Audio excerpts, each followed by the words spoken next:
बाज़ लोग कहते हैं कि मियाँ बीवी का रिश्ता जो है वो सबसे कमज़ोर है। यानी बीवी तो दोबारा मिल जाती है, लेकिन माँ बाप बहन भाई दोबारा नहीं मिलते। ये एक बहुत ही गलत सोच है। अल्लाह ताला ने इस सोच से मना फरमाया है, इसलिए कि अगर मियाँ बीवी के रिश्ते की अहमियत ना होती तो अल्लाह ताला सबसे पहले इस रिश्ते को ना बनाता। और फिर सबसे बड़ी बात, अल्लाह के यहाँ हर रिश्ते का अपना एक तकद्दुस, अपनी एक अहमियत, अपनी एक फ़जीलत है।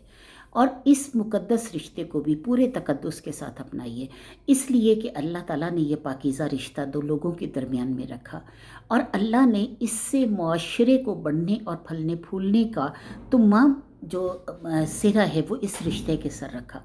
अल्लाह ताला ने मोहब्बतों के इस सैलाब में, जो रिश्तों में हम तलाश करते हैं, सबसे प्यारा मोहब्बत भरा रिश्ता मियाँ बीवी का रखा। तो कैसे हो सकता है कि हम एक दूसरे की इज़्ज़त ना करें? एक दूसरे की इज़्ज़त करते हुए, यानी जब तक आप अपनी बीवी का एहतराम नहीं करेंगे, कोई दूसरा उसका एहतराम नहीं करेगा। जब तक आप उसकी इज़्ज़त का ख़्याल नहीं रखेंगे, आपकी औलाद भी उसकी इज़्ज़त का ख़्याल नहीं रखेगी। और माँ बाप का रिश्ता अपनी जगह एक अहमियत रखता है। ना बीवी को ये ज़ेब देता है कि वो माँ बाप के ख़िलाफ़ बोले, आपके माँ बाप के ख़िलाफ़ बोले, और ना आपको ये ज़ेब देता है कि आप अपनी बीवी के माँ बाप के ख़िलाफ़ बोलें।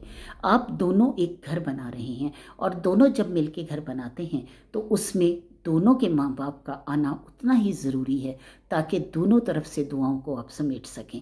तो अल्लाह ताला के लिए, अल्लाह के बनाए हुए इस रिश्ते का मजाक मत उड़ाइए।